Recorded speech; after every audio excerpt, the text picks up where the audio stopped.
Quiero servirte con mi vida, hacer tu voluntad hasta la eternidad. Señor, aquí estoy, viviendo en tu palabra.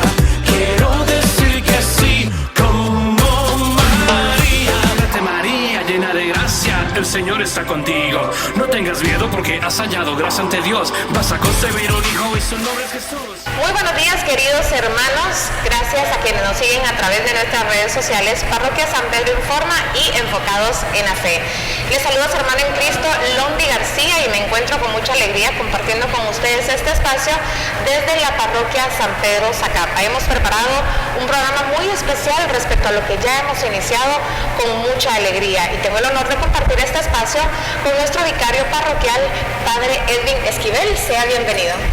Muchas gracias, Londi. Es para mí una alegría el estar en esta oportunidad, no solo compartiendo con ustedes como su comisión de medios de comunicación, sino que también a través de estos medios llegar a todas aquellas personas y ofrecerles este espacio de reflexión para vivir de mejor manera este tiempo de Cuaresma. Gracias, Padre. Bueno, como ya es conocimiento de todos los que nos siguen, tenemos seguidores de todas partes del mundo, y como ya es de nuestro conocimiento, hemos iniciado la Cuaresma, y es de ahí donde vamos a partir precisamente.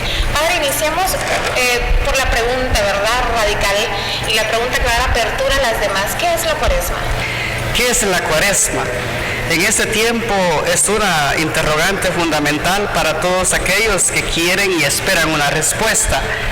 A veces piensan que el término Cuaresma o la Cuaresma como un tiempo es para muchos un arrebato racional o querer implementar algo dentro del campo eclesiástico infundado, y no es así. El término Cuaresma significa 40, y si nosotros nos enfocamos desde el punto de vista de la revelación, vemos algunos acontecimientos muy particulares donde vemos evidentemente ese término o la terminología 40. Primero, 40 días que duró el diluvio, purificando a la humanidad. Después viene la alianza entre Yahvé y Noé. 40 años que duró el pueblo de Israel en el desierto. 40 días que duró Moisés también junto a Yahvé en el Horeb. Después recibió las tablas de la ley. 40 días que recorrió el profeta Jonás predicando en la gran ciudad de Nínive, llamando a la conversión, y precisamente los 40 días que duró nuestro Señor Jesucristo en el desierto. Entonces, al hablar de 40, estamos viendo incluso no solo un número, sino estamos viendo un movimiento vital de vida, un movimiento de purificación, un movimiento en donde se puede percibir la existencia de un pueblo o de personas en concreto. Por lo tanto, el término 40 o Cuaresma nos va remitiendo a la existencia misma de un pueblo o de personas que van buscando purificación, y de ahí la dinámica penitencial dentro del ayuno, la oración y la limosna, que son los 3 actos de piedad que se nos propone en este tiempo de Cuaresma. Ya dejando un poco hablando del término 40 o el término Cuaresma, y más que todo reflexionando acerca de nuestra existencia, recordemos, 40 es un tiempo, evoca la temporalidad. Entonces, la temporalidad del movimiento de un pueblo o de una persona. Por lo tanto, si dejamos a un lado el movimiento de un pueblo, de una persona, y nos situamos en nosotros mismos, entonces el 40 como temporalidad puede significar nuestra existencia, nuestra vida, cuánto tiempo vamos a vivir. Por lo tanto, en esa existencia que nosotros tenemos como personas, no sabemos cuánto vamos a vivir, pero necesitamos ciertamente humanizarnos, y lo que nos ayuda como personas a humanizarnos, a ser más humano, más fraterno, más familia en términos cristianos, es precisamente estos actos de piedad dentro de la Cuaresma, dentro de nuestra vida.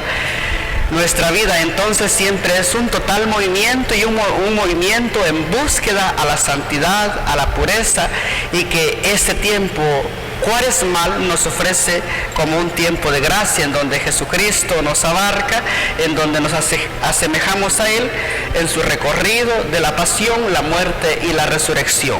Es Cuaresma. Entonces, primero nos invita a reflexionar en los términos de la Sagrada Revelación en el Antiguo Testamento, la vida de Jesús mismo. Entonces luego nos situamos en nuestra propia vida, en nuestra propia existencia. Entonces es nuestra vida la que está llamada a humanizarse, y mediante esa humanización viene la fe como acto humanizador. Y cuando la fe nos humaniza, entonces somos más fraternos, somos solidarios, somos caritativos, somos respetuosos, somos responsables, y de allí es la vivencia cuaresmal.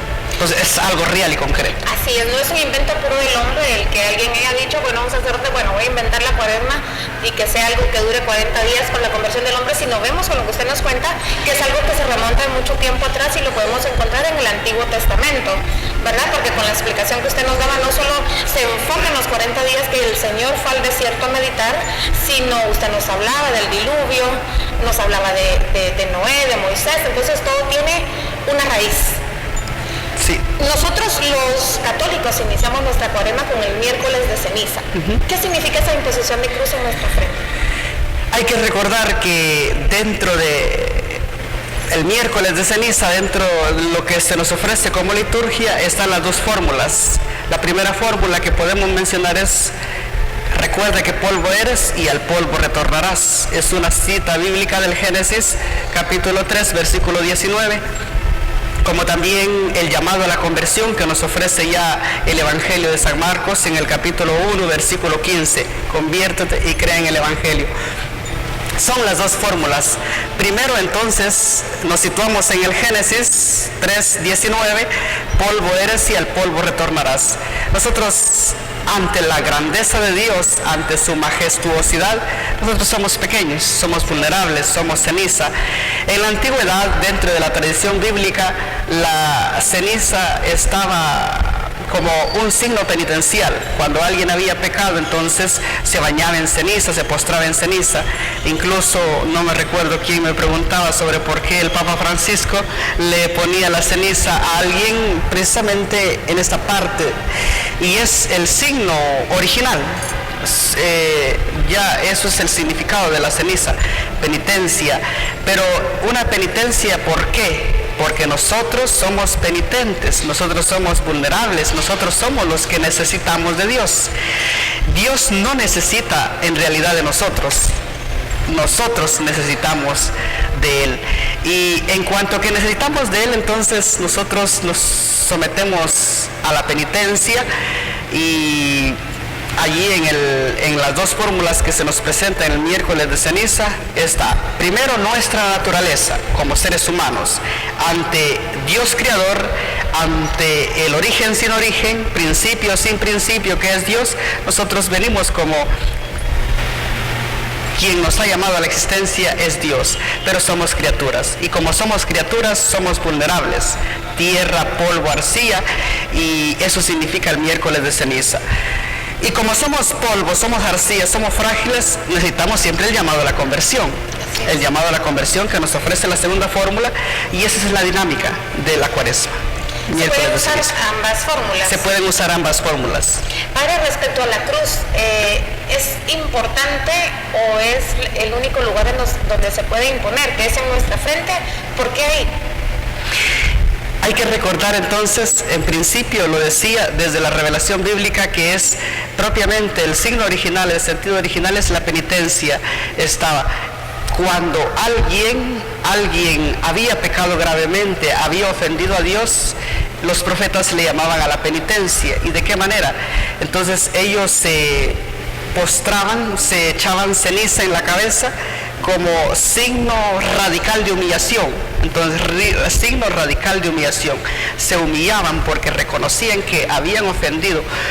Por eso yo decía el domingo, ante una divinidad, ante una pureza, ante una santidad sin límites, y una criatura tan pequeña que somos nosotros, ¿cómo no nos vamos a sentir mal cuando le ofendemos? Entonces, ese es el sentido original. Se postraban para para decirle a Dios que estaban humillados, estaban tan vulnerables, tan quebrados, tan quebrantados en todo su ser, que se inclinaban, se postraban y en ceniza, se bañaban en ceniza. Viene entonces por tradición de la iglesia a ser un signo, y por eso es en la frente. Recordemos que todo es un proceso, todo es una evolución, y dentro del ámbito litúrgico viene a ser un signo, y por eso se coloca en la frente, la cruz. Vale también la pena recalcar, lo decía nuestro párroco, lo decía usted en las homilías, si mal no estoy, Monseñor también lo dijo, que la cruz no nos limpia del pecado, la cruz de ceniza no nos va a borrar nuestro pecado. Para eso existe el sacramento de la reconciliación. Exacto. Dentro del marco de la Cuaresma siempre es un llamado a la reconciliación. Los textos bíblicos como de los profetas y el mismo Pablo dice: reconciliaos con Dios, reconcílense con Dios, vuelvan a Dios, y eso es fundamental. La práctica litúrgica sacramental, por donde nosotros recibimos el remedio saludable para la purificación de nuestra vida, de nuestro cuerpo, siempre es la reconciliación, la confesión. Por eso invito también hoy, aprovecho este espacio para hacerles un llamado a todos aquellos que necesitan la reconciliación.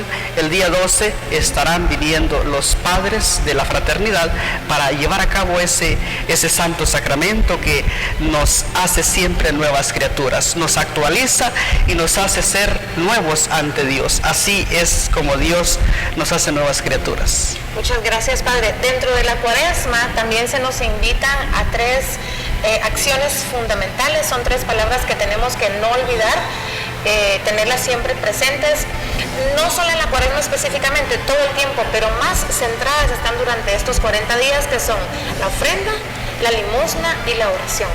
Bien, sí. La liturgia o la Eucaristía, dicen... el ayuno, Padre. El ayuno, sí. Ayuno. Dentro de la liturgia se entiende que la Eucaristía es la síntesis de toda la historia de la salvación. ¿Por qué la síntesis de toda la historia de la salvación? Porque precisamente ahí está Dios que habla a través de los textos de las Santas Escrituras, Jesucristo que le comunica su nueva noticia, su evangelio al nuevo pueblo de Dios, y Él mismo que se presenta en la mesa, en el altar, a través de su cuerpo y de su sangre. Prácticamente es una síntesis de toda la historia de la salvación. Dentro del marco del cristianismo, sin embargo, también puede decirse que es una síntesis de toda la historia universal. ¿Por qué? Tanto a nivel de los literatos como también literatos no paganos, no cristianos, literatos paganos por así decirlo, como también los historiadores cristianos, han descubierto que esos 3 elementos muy fundamentales, que no solo está en el ámbito tanto del judaísmo o del ámbito cristiano, sino que responden siempre a la naturaleza del ser humano, a la naturaleza de la humanidad. Está en todas las culturas, no es algo que no se puede tapar, algo que no se puede decir que es mentira, porque es una realidad existencial. Primero, el hombre, dicen algunos, es un ser orante, un homo orans, es decir, un hombre que ora. Al decir que es un hombre que ora, si estamos hablando en el mundo pagano, es que en las distintas culturas hay una deidad, hay deidades, y por eso el ser humano se inclina a esas deidades. Cuando el Papa Benedicto XVI dialogaba con los ateos, él siempre decía: ciertamente ellos son ateos, pero tienen principios fundamentales y elementales, y a eso se arraiga, se adhieren. Entonces, el punto fundamental de la oración está presente en todas las culturas, en toda la humanidad. No es un invento de la Iglesia, no es un invento del cristianismo, ya se han descubierto en la literatura, tanto pagana como cristiana. Ya es una evidencia también en los datos históricos, en la arqueología, donde las mismas culturas antiguas tienen sus dioses ahí, sus templos. Entonces, con eso nos basta para decir que el hombre es un ser orante. La plenitud está en Jesucristo, que Él con su heme aquí Señor, para hacer tu voluntad. Entonces, como dice la carta a los Hebreos, un cuerpo me diste, y Eso es nuestro Señor Jesucristo. Él da su cuerpo como una oración agradable al Señor. De ahí que se entiende que la liturgia es la única oración y el único acto sacrificial, de sacrificio puro y santo, que alcanza nuestra redención y nuestra santificación. No hay otro. Entonces, no hay otro. Pueden haber distintos movimientos de oraciones. Eso es un fruto de lo que yo puedo adquirir mediante el acto reconciliador que solo Jesucristo lo tiene con el Padre, y es la Santa Eucaristía. El hombre es entonces orante, el hombre es un ser que ora porque siempre lo necesita, está vinculado a Dios, vinculado al trascendente, vinculado a aquello que es el Santo de los Santos, que es nuestro Señor Jesucristo. Es el primer punto. El primer punto. El punto del que acabo de explicar es el de la oración. Exacto. De acuerdo. El segundo es la limosna. La limosna viene de la palabra eleos, que significa compadecerse de. Imagínese usted por qué siente por naturaleza una inclinación profunda de ayudar a alguien. Es decir, la Iglesia no ha poblado su mente de teorías o doctrinas para decirle que usted tiene que ser caritativa, que tiene que ser buena, que tiene que ser fraterna y que tiene que ayudar. Ciertamente le ha ayudado a reflexionar, le ha ayudado. Como también cómo puede la Iglesia modelar su corazón y su voluntad entonces a algo que no puede estar en su ser mediante una doctrina fuera. No es posible, eso no es posible. Si la Iglesia entonces propone algo es porque lo ha descubierto primero en la historia y lo ha descubierto también en la naturaleza misma del ser. Ya los mismos escritores o los filósofos dicen que el hombre es un ser sociable, es un animal político, es un zoon politikon. Por lo tanto, es un ser que siempre está llamado a vivir en sociedad. Y al ser un hombre o un ser que está llamado a vivir en sociedad, sociable, es porque se siente necesitado también y vinculado a la sociedad. Y allí es donde entra el cristianismo a descubrir que el ser humano es alguien que puede compadecerse de, puede ponerse en las necesidades del otro y puede ayudarle. Y ahí se hacen más evidentes los frutos del cristianismo, las virtudes y los principios del cristianismo, que no solo son del cristianismo, si ya incluso ya en la Ilustración, en la modernidad, empiezan a salir los principios de la igualdad y la fraternidad. Entonces, es algo que responde a la naturaleza del ser humano. Limosna es ayudar, hacer caridad, compadecerse de, responde a la misma naturaleza del ser humano. Es inevitable y no puede alguien decir o objetar diciendo que la limosna es un invento de la Iglesia. No, en definitiva. Padre, me encanta que aclare este punto porque a veces creemos que limosna es, bueno, voy a ver cuánto tengo en mi bolsillo y lo que tenga pues es lo que voy a dar. No se trata de eso, sino exactamente el punto esencial que usted nos acaba de decir, compadecernos del otro. Exacto. Bueno, ¿qué le parece si para finalizar con la última que tenemos, el ayuno, vamos a ir a un pequeño corte? Ya regresamos.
seguir en sintonía, ya estamos de regreso, estamos transmitiendo desde Catedral San Pedro Zacapa.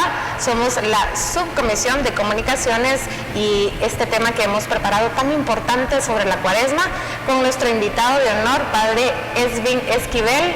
Continuemos respecto a la Cuaresma y en esta última práctica que nos quedamos ya hemos hablado sobre la oración, sobre la limosna y ahora finalicemos con el ayuno. Con el ayuno, exacto. Como decía usted, para enganchar nuevamente con el tema anterior, estábamos hablando de la limosna y usted da un ejemplo muy fundamental de que no era ver cuánto tiene la bolsa para ayudarse, sino que ese ya sería, digamos así, una manifestación de la comprensión que usted tiene de lo que es el verdadero sentido original de la limosna, que es compadecerse del otro. Siguiendo con el tema del ayuno, dentro de la tradición bíblica hay una aclaración: cuál es el ayuno que agrada al Señor y cuál es el ayuno que no agrada al Señor. El ayuno a veces es entendido como privarse de comer en esta Cuaresma carne o de comer alimentos, los tres tiempos de alimentos en el día. Ciertamente es una práctica de piedad. Sin embargo, dice la tradición profética, el ayuno que agrada al Señor es que compartas tu pan con el hambriento. Eso nos remite precisamente al pasaje de Mateo 25. ¿Quiénes son los que recibirá el Rey bueno, bondadoso y justo? Aquellos que estuve hambriento, dice él, y me diste de comer. Estuve sediento y me diste de beber. Anduve forastero y me hospedaste. Y así sucesivamente. Y entonces aquellos que lo hicieron, ellos preguntarán: ¿y cuándo te vimos hambriento y te dimos de comer? ¿Sediento y te dimos de beber? Señor les dice: yo les aseguro que cuando lo hicieron con uno de estos pequeños, conmigo lo hicieron. Hay una relación entre la limosna y el ayuno. El ayuno significa entonces privarme de comer algo, pero para compartirlo con los demás, para compartirlo con el necesitado. Y ese es el ayuno.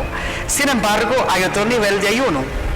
El Papa Francisco ayuda a comprender sobre un sentido existencial del ayuno. El sentido existencial del ayuno es aquello que tiene que ver con mi persona misma. Por ejemplo, si yo vivo una vida amargada, por lo menos ayunar de eso, ¿verdad? Y ser un poquito más alegre. Si soy muy enojado, si tengo un carácter fuerte, entonces ayunar de eso para poder ayudarle a la persona, a la otra, a encontrar un ambiente de paz. Es decir, no es para mi beneficio personal, sino que también es para el beneficio de aquellos que me acompañan, con aquellos que yo convivo. Es el ayuno. Lo otro es también lo referente a mí mismo. Cuando yo me privo de algo, siento mi vulnerabilidad, siento mi nada, siento que necesito algo. Y al yo necesitar algo, entonces eso que necesito, ese espacio lo puedo llenar con algo que me puede dar paz. Y ese es el otro sentido del ayuno. Por ejemplo, yo si no como, siento hambre. Entonces, en el sentir hambre, siento necesidad. Y eso es lo que sintió nuestro Señor Jesucristo. Ya después que hizo los 40 días de ayuno, dice, se sintió fortalecido por el Espíritu y se fue. Por eso es que hacer ayuno significa descubrirse uno nada para dejar el espacio que el Señor mismo lo llene con su gracia. Y es que lo único que nos da la fortaleza en medio de las tentaciones, Padre, es la oración. Por eso debemos de ser constantes, no solo en momentos de necesidad, sino debemos orarle en todo momento al Señor, porque Él en todo momento es bueno. Pues lo único que nos va a mantener firmes, evitando las tentaciones, es la constancia en la oración. Y hay varias formas de poder practicarla en nuestra parroquia y a nivel diocesano. Existe un libro con las lecturas diarias que se llama Pan de la Palabra. Y ahí podemos encontrar la reflexión de la Lectio Divina. Entonces ya es iniciar el día alimentando el alma para poder, en la medida de nuestras posibilidades, porque no significa que vamos a estar nosotros no dispuestos a caer en tentación. El mal siempre existe, somos débiles, pero la oración nos da esa fortaleza. Exacto. Hay quienes que se consideran ser máquinas reprogramadas. Yo a veces cuando se me acerca alguien para hablar conmigo, les digo eso, usted no es una máquina reprogramada, es decir, no es un robot. Lo vamos a reprogramar para que usted sea santo toda la Cuaresma, programado, no va a pecar. No, el Concilio Vaticano II muy sabiamente dice, Jesús trabajó con manos de hombre, pensó con pensamiento de hombre, tuvo voluntad de hombre y amó con corazón de hombre. Gaudium et Spes, numeral 22. Es una reflexión del Concilio Vaticano II que nos remite a pensar de que Jesús nos entiende y nos comprende. Si Jesús no nos hubiese comprendido y no nos hubiese entendido, entonces tampoco San Juan hubiera dictado aquellas palabras donde dice, por si alguien peca, sepa que hay un abogado, un consolador, y es nuestro Señor Jesucristo, el que aboga siempre por nosotros, a partir y solo a través de la reconciliación. Y la misericordia del Señor es tan grande que olvida nuestras faltas. Sí. E inventó y creó para nosotros este sacramento tan maravilloso que nos permite iniciar de cero, tratando de ser personas diferentes y lograr una conversión, dejándose de ser humano viejo, que es lo que nos hace el pecado, ¿verdad? Y tratar de ser una persona nueva en Cristo. Sí. Para ir finalizando, Padre, ayer tuvimos la oportunidad de vivir el primer viernes de Cuaresma, seguramente en todas las parroquias de nuestra diócesis y en donde nos ven y nos puedan seguir, se practica la piedad popular. Ayer pues vimos acá en nuestra ciudad el recorrido de la procesión, pero ¿qué significan o qué representan las imágenes en las procesiones? Las imágenes forman parte del lenguaje humano, siempre. A veces, infundadamente podemos decir que el ser humano puede vivir sin imágenes. Eso tampoco se puede decir y tampoco se puede hacer. Si yo le pongo un ejemplo, ¿usted me puede decir la palabra árbol sin pensar en un árbol? No, en definitiva, no. O usted me puede decir la palabra vaca sin pensar en una vaca? No. Entonces, siempre, por eso es que decían una gran definición acerca de la verdad. En la antigüedad decían que la verdad es la adecuación de aquello que yo tengo acá en la mente y con la realidad que yo me encuentro. Es la adecuación. Por lo tanto, las imágenes siempre son una adecuación a las palabras. Ya le puse el ejemplo de la palabra árbol y usted no puede pensar en la palabra árbol sin la imagen de árbol. Así funcionan nuestras categorías mentales. Por lo tanto, nosotros dentro de las Sagradas Escrituras, ciertamente los profetas hacen un llamado a la no idolatría. Sin embargo, hay un padre muy famoso que ofrece sus escuelas bíblicas, que es el padre Luis Toro, y tiene muchas enseñanzas, y seguirle a él es tener estas aclaraciones. Y ya tuvimos la bendición de poder tenerlo. Exacto, estuvo aquí por acá en nuestra parroquia. Exacto. Entonces allí usted también va a comprender de que no es que las personas no sepan, o el asunto es que no quieran entender. Imágenes, el término de las imágenes dentro de la iglesia es prácticamente una catequesis viviente para aquellas personas que no pueden leer. Entonces no tienen contacto con las Sagradas Escrituras, pero por naturaleza tienen devoción. La devoción es algo muy fundamental y responde siempre al ser de la persona. De lo contrario, en las culturas antiguas no cristianas no tuviesen deidades. Entonces, volvemos nuevamente a decir que Jesucristo es la plenitud. Entonces, al Jesucristo ser la plenitud, y en Él vemos representada esta hermosa imagen de acá con el Nazareno, entonces allí nosotros podemos incluso ver un evangelio a través de las imágenes. Así es, un evangelio viviente, podemos decir. Evangelio viviente, evangelio que va en medio de las calles tratando de evangelizar y haciendo presente el caminar de Dios en la historia de la humanidad en la ciudad de Zacapa. Entonces siempre responden a la piedad, a la devoción de las personas, y es una catequesis real y viviente en el contacto que tiene la devoción de la gente y el encuentro de las imágenes. Es muy fundamental. No podemos vivir sin imágenes, no podemos vivir porque es parte de la naturaleza del ser humano y de la naturaleza de las realidades. Y eso también aclara el padre Luis Toro, lo que no está permitido es que se ponga la imagen en lugar de Dios. Pero en la antigüedad es claro que se refiere siempre a los emperadores, que ellos se consideraban Dios. Incluso en el mismo mundo de Jesús está el César, y César era Dios. Al César había que echarle incienso, al César había que darle tributo, y ante el César había que decirle salve César, porque para ellos era divino, era Dios. De ahí que los cristianos eran considerados ateos, la primera terminología, ateos, porque no veneraban o no adoraban al César, sino que ellos siempre decían tajantemente: nosotros adoramos a Dios en Jesucristo. Por eso decían, hay una gran enseñanza en Hechos de los Apóstoles, una afirmación muy radical: primero hay que obedecer a Dios y luego a los hombres. Entonces el tema de las imágenes es muy fundamental, y a veces al no comprenderlos uno mismo puede decir: ¿es parte de los 50 años de evangelización?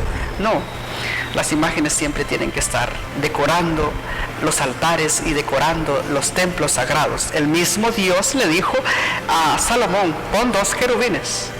Entonces siempre es una realidad adentro, porque nos evocan a las realidades celestiales también. Correcto, Padre, muchas gracias. Hay tanto que hablar de la Cuaresma, sin embargo queremos dividir este espacio en dos. Es por ello que vamos a continuar en una segunda parte. Queremos agradecer también el apoyo que siempre nos brindan. Gracias a usted por apoyar a los jóvenes, por motivar a las parejas también, por motivarnos al servicio, que es para eso que hemos sido llamados, para servir a Dios. A nuestro párroco también, Padre Maynor López, por sus oraciones y poder contar nosotros siempre con su apoyo. Que el Señor les bendiga. Nos vamos a ver en una próxima oportunidad, porque hay mucha información que compartir. Gracias al equipo de la Subcomisión de Comunicaciones. Nos vemos en una próxima oportunidad, si así el Señor nos lo permite. Padre, ¿desea despedirse? Bueno, muchas gracias a la Subcomisión de Medios, muchas gracias a ustedes que hacen una labor muy fundamental. A veces es un poquito complicado también vivir en un ambiente y tratar de evangelizar, pero esa es parte de la vida cristiana. Entre roces, entre alegrías, pero ahí vamos, siguiendo el ejemplo de nuestro Señor Jesucristo. Entonces, vamos a pedir para todos aquellos que nos ven a través de este programa, y para todos ustedes, sus familiares, y como decía usted, lo recalco, agradecemos el enorme trabajo, la labor del Padre Maynor, que está en esta catedral, una parroquia grande, con sus desafíos, con sus grandes virtudes, y que es una parroquia que va caminando y va haciendo presente el reino de Dios. Y algunas veces les he dicho a ustedes que son los que predican en los areópagos nuevos y modernos, que son los medios de comunicación. Gracias, se les agradece siempre. Y para todos damos la bendición. El Señor esté con ustedes, y la bendición de Dios Todopoderoso, Padre, Hijo y Espíritu Santo, descienda sobre ustedes y les acompañe siempre. Amén. Nos vemos en una próxima.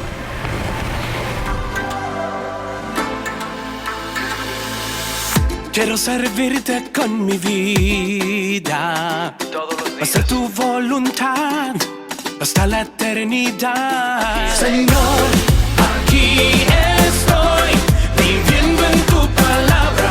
Quiero decir que sí, como María. Vete María, llena de gracia, el Señor está contigo. No tengas miedo porque has hallado gracia ante Dios. Vas a concebir un hijo y su nombre es Jesús.